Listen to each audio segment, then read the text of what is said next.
they reach turn 2, and the driver next on the move is Kevin Harvick. Around the outside of Kyle Larson in a challenge for second. Time for Kevin Harvick.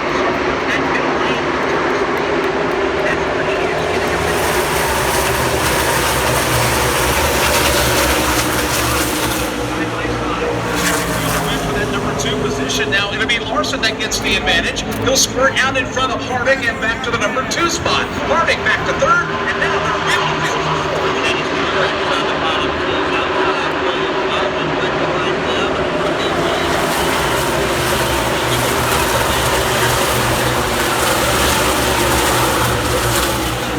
Harvick has slipped in 4, and so other drivers. Martin Truex Jr. able to capitalize. He'll come sliding underneath Harvick. He'll grab 3rd, and now Harvick is under fire from William Byron and 4th. Takes him to the inside to go in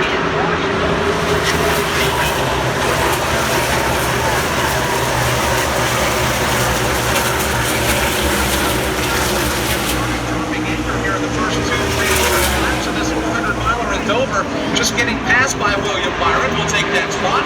Now Harvick looks in the rearview mirror. Teammate Eric Almirola has arrived on the scene. Yeah, looks like Kevin Harvick has a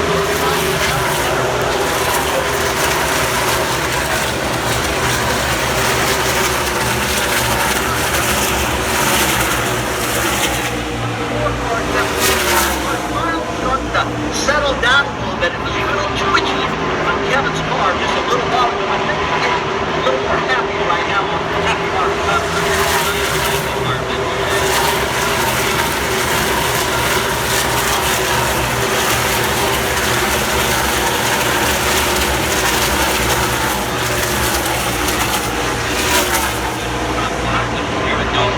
Chase Elliott, Jimmy Johnson, Earl Busch, Aaron Dillon,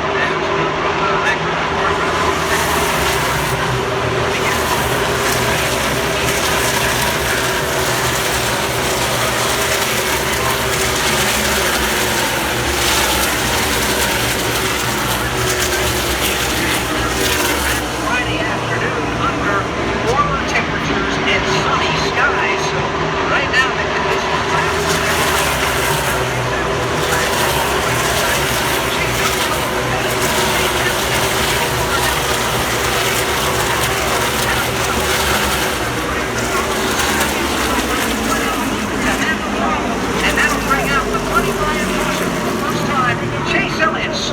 as he works his way over the apron of turns 1 and 2. Mike Bagley on the back straightaway. Did you see by chance what might have caused the problem for the 9 car of Chase Elliott? I did not, but one thing I did observe of Chase about 4 or 5 laps ago, he was one of those drivers that was having a problem coming out of turns 3 and 4. The car was wiggling up the racetrack and he lost a couple of spots.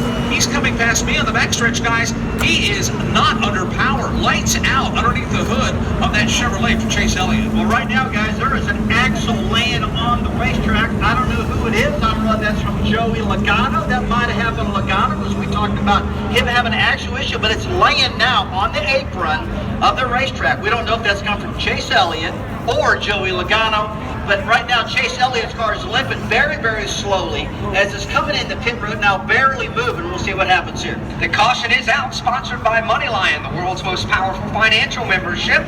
MoneyLion, here we roar.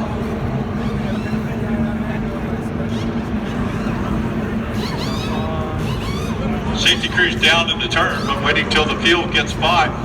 Chase Elliott just coasting very, very slowly back to his pits. You can still see the axle laying up there in turn number 4. And again, not sure if that came out of Elliott's car because it seemed to be more under the hood for Elliott or out of Joey Logano's car.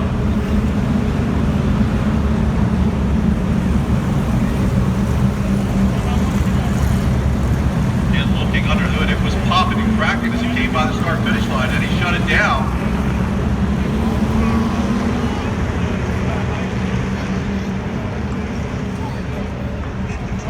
Tough break this early in the race.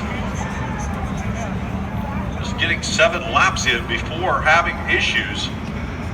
That's two of the playoff contenders with issues here. We're 9 laps into the Dryden 400, and our second playoff contender is having some serious problems. The first was Joey Logano before the drop of the green flag when he broke an axle. Steve Post, Chase Elliott is the other. Well, it's interesting you say that about Joey Logano. They feel like there's something with the axle on the right rear of this car now. They're under the hood of the Hooters Chevrolet, and they're working on it, but they feel like it's something in the drive line back in the rear of the car. Right now, they're just trying to sort it out. I don't think they're really confident in anything just yet. Well, now they're putting the hood down. The crew guys are gathering around the back of the car, and they are going to push this car to the garage area. Actually, the window net is down. Chase going to ride back to the garage. Holy cow, what a turn of events here early for Chase Elliott and Joey Logano. We're not 20 laps into this race. We're 10 laps into this race, and they're both in the garage. Well, brutal for a couple of our playoff drivers. For those on the outside of the cutoff line, this could be good news. Here's a little bit of audio that we just captured. We have blown up, boys. Tell me about your vitals. What you got? Not running? No, Here they come, buddy. Chase Elliott simply telling crew chief Alan Gustafson it blew up down there. So engine failure that appears to be for Chase Elliott's team, but they are in zero hurry. Pit lane was open. Only a couple of the back markers came in. One of them was Daniel Suarez. He elected to come to pit road. You know, back to Chase Elliott, we saw that they went to the back of the car, then they went to the front of the car, and all the focus was under the hood up towards the front of the engine. I don't know if a belt fell off the dry sump system for the oil that blew the engine up or something, but there was a lot of focus under the hood to the front of that engine. So obviously that was the area that they had the problem with. We all know up there there's belts, drive belts, hubs that drive the oil pressure, stuff like that, Jeff. So I gotta believe something like that. The incredible highs and lows of NASCAR. A week ago, Chase Elliott celebrating in victory lane on the Roval. Today, done on lap number 10. From Dover International Speedway, this is Home Racing Network. Voice of NASCAR. And it tells you that Chevrolet being pushed back to the garage area. Another car being pushed back to the garage. Reed Sorensen, who just stopped out there on the apron of the speedway. Yeah, it looks like Reed Sorensen getting a push all the way back to the Cup Series garage area. He didn't even bother to stop in the pit stall. Just got a shove from the safety truck and took that left-hand turn right on into the garage area.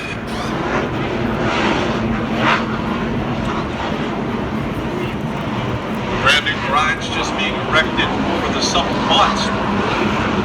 Drivers pretty pleased with what they saw when they arrived here on Friday. And not so pleased to see that new garage here this early in the race here today. NASCAR pulls it in. We're down in the General Tire restart zone.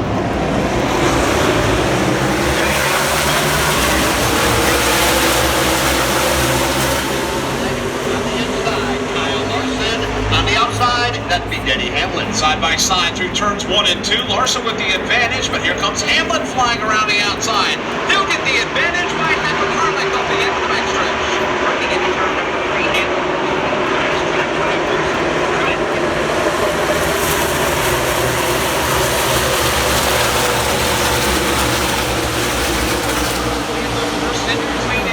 Racetrack he goes, leaves the inside wide open for Larson, who tried to punch a hole to the inside.